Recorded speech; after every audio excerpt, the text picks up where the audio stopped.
What's up, guys? I'm Aaron from Irene Iron Fitness, and my wife and I run an online fitness and nutrition coaching business, all from our 2014 Airstream Interstate. And today we're going to go over our battery upgrade choice and some of the reasons we did it, and also how they fit. So stick around. Airstream originally puts in Lifeline batteries, a little bit smaller than this, Group 24, which are around 85 amp hours a piece. They're 12 volt, so that gives you a total usable amperage of 85 amp hours.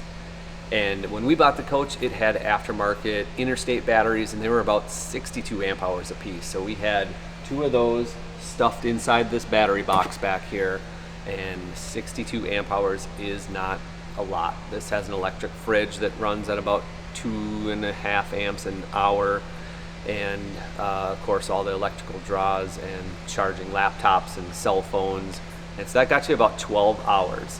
So definitely not an off-grid coach. We even added 300 watts of solar right away, and just was not enough for those little batteries. And while we were traveling, we had to replace our batteries, and one battery fit inside the battery box, laid down flat, another one fit in front of it. So now that we're back home for a few weeks, we have a little bit more resources to try to get that black battery box out that Airstream puts in, so that we got more room for these big old 6-volt batteries that we got here. So today we're gonna take these batteries out and then try to actually take that black box completely out and put these batteries kind of tucked back in there a little bit more. So let's talk about these Lifeline batteries a little bit. These are the 6-volt batteries, and they do come in 3 different sizes. There's the 4CTs, which are a little smaller than these, and those would fit in the battery box back there, but they're 220 amp hours total when hooked up in series. So 220 amp hours is a good upgrade, but I wanted to put the biggest ones that we could in there. The next size up is these 6CTs, and these are a combined 300 amp hours, so it gives you 150 usable amp hours, which is about 3 times what we had before. And the next size up from these is a 16T, I believe is the number, and the height on those is around 15 inches. It's just a little bit too tall to fit underneath this couch. So that got us these, and actually what really sealed the deal was a killer scratch and dent deal that we got on these 2 particular batteries that we couldn't pass up. So that's what we got to hopefully hold us over until lithium either drops or any other options come out. I initially wanted lithium batteries, and still do, but one of the reasons I just couldn't pull the trigger is, one, because of how expensive they are, but also their charging acceptance rate. They cannot charge at as high a capacity as 6 volts or 12 volt AGM batteries can. We have a 220 amp alternator in this that charges these batteries, and we wanted to keep it that way. So if you put in 100 amp hours of lithium or 200 amp hours of lithium, those I think can take about 100, well, actually about 50 amps total in their charging. So 220 amps from the alternator is too much for them. Hey guys, I wanted to pause this video real quick and elaborate on this, just because it's kind of confusing, and it was such a big part of what we're looking for in our van. So I started looking at vans in 2017 and really did want to get something with a good electrical system, so it was like living in a normal house. And around that time, Lithium was very early, but Road Trek was doing it. And the 2018 Coachman Galleria came out with the Li3 Lithionics 600 amp hour system, and that's the one that I really fell in love with. But since it just came out and it was brand new, that thing was $130,000. So we opted to go with about a 5-year-old coach to save a ton of money because of the depreciation on these things take a huge hit right away. And I just figured I'd be able to save a ton of money and put my own lithium system in there. So actually early on, I saw a really good deal on Renogy 170 amp batteries, and they were under $1,000 a piece for 170 amp battery. So I actually bought 3 of them online. So it was 510 amps. And right after I bought them, I happened to notice that it said max 50 amp charge rate on them, which I thought was just kind of crazy because as I was looking at Road Treks and the Galleria, they're all hooked up to the alternator, and alternators are 180 to 200 plus amps, and I just couldn't believe that they could only take a 50 amp charge. So I did end up emailing them, and they verified that their batteries could only take a 50 amp charge. So essentially we could not use the alternator to charge these things. So I ended up canceling that order right away, and that's where I really started researching these batteries to see which ones could take the charge from our heavy duty Mercedes 220 amp alternator, which is a really big alternator, and we wanted to utilize that big charge. So Ames said that they can't accept an alternator charge at all, and they need a special lithium charger to charge their batteries. Then of course I looked at Battleborn. They're really big and popular right now. There's a ton of big YouTubers out there that have these things, and they're a great company. They actually reached back out to me, and they told me that it was 50 amps per 100 amp battery. So that means you could string a bunch of these together. This battery is capable of being charged at 100 amps continuous, but they recommend you charge it at 50 amps or less.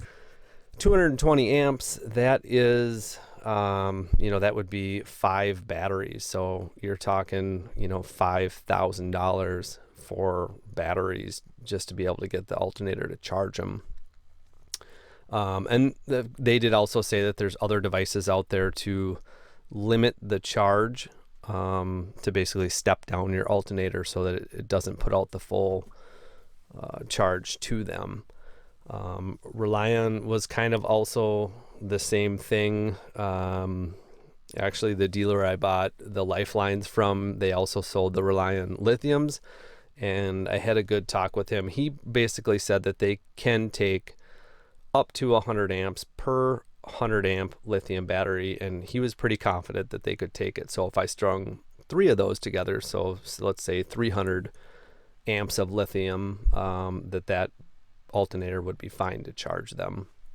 But the big company I was always looking at was Lithionics, and they actually say that their batteries, if you look at their big battery packs, the ones that are like I think 450 amps or 550 amps or up to 650 amps, they can actually take the charge from the alternator. They say they can take up to 300 plus amps, which is I just found so odd because everybody else was quite a bit different, and a lot of them were 50 amps or no alternators, or other ones were, like I said, up to 100 amps per battery. So it just seemed kind of unusual. I thought it was quite weird that I couldn't find like a straight answer on this. So I did end up emailing a lot of these companies and try to get this answer straight.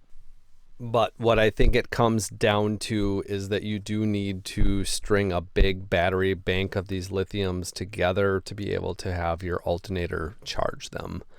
I was really disappointed those Renogys did not have a higher rate, and when I emailed them, that they said that it didn't matter if you strung them together. It was a 50 amp max.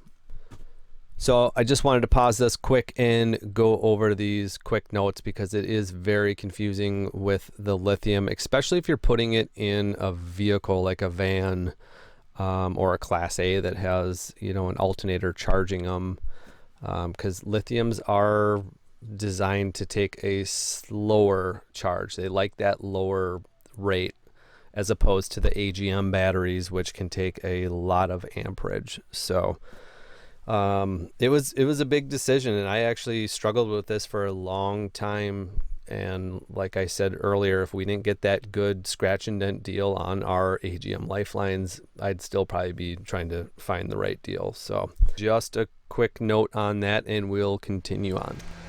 Another reason we didn't go with the lithiums was because of the price. They are about $1,000 a piece per 100 amp hour battery, and that's just not very practical right now. The system we were looking at, we had to upgrade our inverter and put in multiple batteries, and that costs thousands of dollars, if not up to $10,000 some people are spending, or even more on some of the ones that run the AC systems all night long. One other option that we considered was the 12 volt AGM battery, and that's a good option also, but just the size wise, space, power, size, you can get a little bit more out of these 6 volts. And these Lifelines have been around, I think, since the 80s the company started, maybe earlier, but they are well known in the RV and marine industry, and they are a very solid, good battery. They are heavy. These 6 volts here are 90 pounds a piece, so I think the 4CTs are around 60 pounds a piece, and then those big 16s are even heavier, so that was a big option that we had to consider about how much weight we're going to be putting in here too. So all in all, we would like to have a lithium setup, but I just don't think the value and the money right now. It's more of a luxury item and not a need. So the 150 amp hours for us is pretty good. It lets us run for a couple days off grid, with the solar helping, of course, too, the 300 watts. But we would always like to have more, of course. We have a 1,000 watt inverter in this from Airstream, so if we ever want to start hooking up the AC and doing a little bit more, we're gonna have to upgrade the inverter also. So lithium plus the inverter plus everything else on the install adds up pretty quick. So let's get started and rip these two 6 volts out, and then we'll take a look at that battery box and see what that's going to be like to take out. So first we'll disconnect the 12 volt power to the actual chassis, and then we'll disconnect our batteries here. Let's get to it.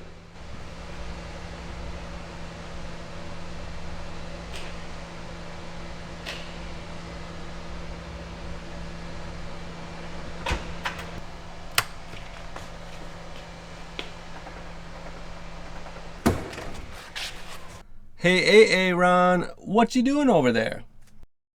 Huh? I'm gonna disconnect the power cable thingy. Safety first. Don't be a noob. You know you gotta take the back of that sofa off before you disconnect the power. Huh? I'm pretty sure I know what I'm doing. All right, have it your way. Folks, don't worry, folks. He'll figure it out in a couple hours, and we'll show you how to remove the back of the sofa first. So the Mercedes chassis battery and house batteries are connected together, so you should connect your chassis battery before you start working on any of the house stuff too. Mercedes makes it pretty simple, and it's just this little simple disconnect right above the gas pedal, and you literally just have to push in the red button and pull off of the metal stem there, and that is disconnected. Get to work. Here's a closer look at the battery box, and you can see this is what Airstream puts in factory, and they had 2 group 24s in there, and that's really all you can fit in there. So I have the one Lifeline lying down horizontal, which they are safe to mount that way, and so that one was strapped in and did pretty good, but the one in front was not really strapped in. I just kind of had it pinned in.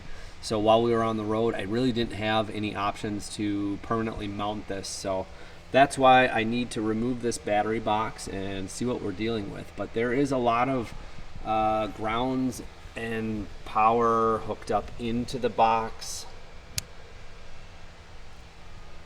So this could be more difficult than I thought, but I at least want to get this out and see what we're dealing with. So that's a closer look there. Let me pull this other battery out and then we'll see what we're doing. And so here's what the battery box looks like with no batteries in it. You can see they have the ground in the back and the power going in. There's an onboard generator, so I think that bottom cable powers the generator, and then it also has, I believe, power cable going, like I said, up to the chassis battery too, because they do share. You can boost one from the other, and they also share charging at the same time. So we're gonna continue to dig on and see what this box looks like, if we can pull it out a little bit. So as far as bolts go, we have 3/8 bolt in the back there, which is very difficult to get out, and there's one on the other side too. I got the left side out first, and it's going to be pretty tricky to get that right side. But as I was in this battery box, I remember reading a blog about taking the back of the sofa off here and actually moving the electric couch forward so that you can get to that box a little bit better. And of course I already disconnected the batteries, so there's no way to really move that. But I think that would have helped quite a bit, because that would have slid the bottom portion of the couch forward and this back part would be completely off, so that would leave the top of the box open and a little bit easier to get at these bolts. But either way, we're going to keep trucking on here. So this is what we have in the back holding it down. It's a big 3/8 socket lag screw, and there's two of these. There's one in this back side here, and then one on the way back on this side. So those two plus 1, 2, 3, 4 screws up front are what's holding this in. So I took this piece out first, and that far right piece is very difficult to get to, so I actually moved out the front pieces to get a little bit of wiggle on this, to see if I can get some more room onto that back right side. So let's see if we can get that taken out. And the vent hose in the back there, I just used a little 1/4-inch ratchet and 8mm socket. So of course the little hose clamp was facing the wrong direction. It's never facing right towards you. But I weaseled back in there, unhooked that. So all I have left is a couple more connections and we'll keep going. Okay, so this is turning out to be quite complicated. This is why I didn't really want to do this while we were on the road in a parking lot. But we have, the box is essentially loose. We took out the 2 lag screws in the back and the 4 screws up front. And then we have, this box is not only just a box to house the batteries, but it is also part of their electrical system. So they have grounds on the right. You can kind of see back here, they have a large ground and a few grounds hooked up here. A couple more, it looks like some sort of ground junction box on that side. And then on this side, they have the power junction box in the back. If you can see back in there, they have the power running on this side. So it is a quite complicated battery box, not just like a plastic housing for batteries. So that's because the electrical systems in these things are so complicated. It's got a generator, it's got house batteries, it's got a chassis battery, and loads of electronics. So I'm gonna disconnect the ground and the positive to the box, and then the box should be free to come out. And that's about it. And then we're gonna have to deal with what's underneath, which I know the floor is missing, so the floor doesn't go all the way back, and we're gonna see how complicated this is of a project. And really, if this battery box would have been just a little bit taller, you could put bigger batteries, or if it was just a little bit wider, you can put group 31s in here. But since this is a specific group 24 battery box, that's all you can fit in there, which just makes it a really difficult thing to deal with, because that's not enough power for these things. And there's totally enough space to put a wider box and a little bit more space to put a taller one. So if this was easily removable, I would just take the top off and slide the batteries in and just leave this box in here. But this is what it is, kind of a complicated system, so we're going to keep digging it apart. And then I think the very last thing I have to get back is the power on the left side here. That's where all the power joins together. And there was this plastic kind of 3M taped housing that was on there that I pretty much just cut off and ripped off. But then I'm gonna take the 2 screws off of that and try to leave that conjunction together, because I'm gonna obviously have to have all these things still connected. So I think that's gonna be the very last of it, and then we'll get this box out of here. These battery lugs are held on by a 9/16 socket.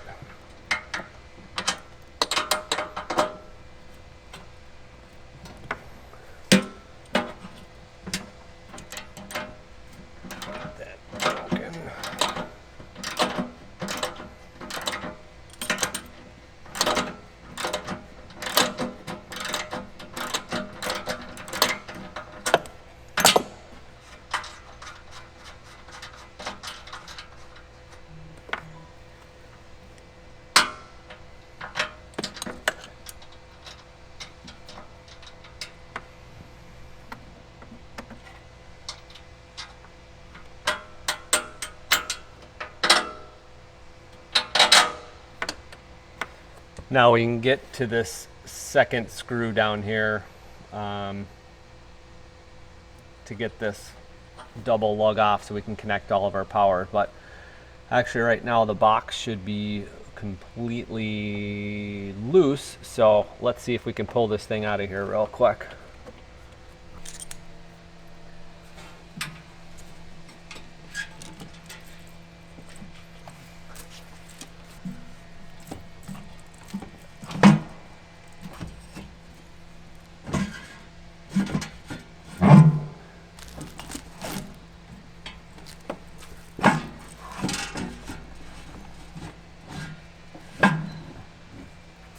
So that's a tight fit, and that's why it would have been better to take this back off and move that sofa forward, so this could probably just come straight up and out. We're catching on just about everything we can, but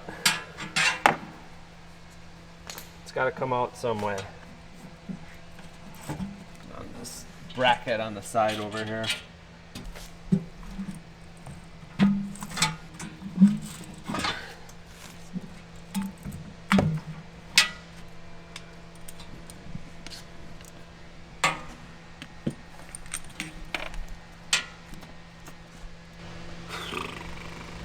Alright, you can stop recording. So this thing is ever increasingly becoming more and more stubborn and difficult, but so there's a tube on the bottom where the power cable went down to the generator, and so that's about, I don't know, 3 inches long. I can see it, so it's kind of catching on the bottom there. And then on the right side here where that negative bracket was, I tried taking that off, still not enough room. So I'm going to remove this trim panel, and we are going to try one more time. There's that.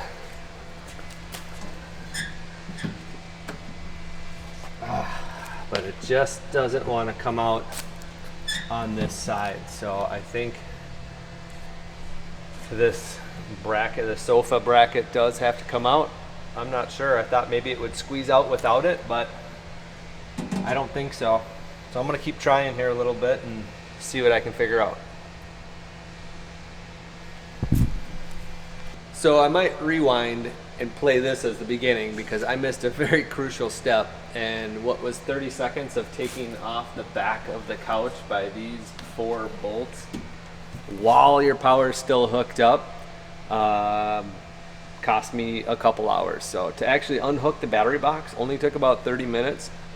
Then I spent about 2 hours trying to wedge this thing in between this little crack with the sofa here, and it just would not come out at all. So I had to reassemble all the electrical, put the 2 batteries back up here, hook them back up, take off the back of the sofa with the 4 bolts, and zip the electronic sofa forward. So now that that's in the forward position, I'm gonna unhook up, or unhook up. I'm gonna unhook up all the electrical I just hooked back up, and we're gonna see if we can get this box out. It should be able to come up and out. So once I get it out, I'll show you the big problem. I could feel it back there. It's a pipe on the bottom of the box about 4 inches long that just wouldn't let it come out smoothly. So I'll show you once we get that all done. Will AA Ron ever get this battery box in? Stay tuned to the next video to find out. And if you've made it this far into a 30-minute battery install video and haven't subscribed yet, what are you doing? Sub up. Catch you next week. Bye.